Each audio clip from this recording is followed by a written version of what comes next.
Every country's had a violent revolution for one reason or the other. Not one of them has the freedom we're all talking about. So we're saying give peace a chance, like nobody's ever done it before. And it's not a matter of, we're not thinking in terms of 10 years, we're thinking in terms of peace forever, And everybody's talking about now, I want peace now, we can get peace now if we want it now. And the left wing talk about giving the power to the people. Anybody knows that the people have the power. All we have to do is awaken the power in the people. The people are unaware. It's like they're not educated to realize that they have power. They put the politicians in power.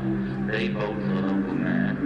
The people do it. But the system is so geared that everybody believes that just the father will fix everything. The father being the government. Government will fix everything. It's all government's fault. Man, shaky fist of the government. Well, we are the government. The people are the government. The people have the power.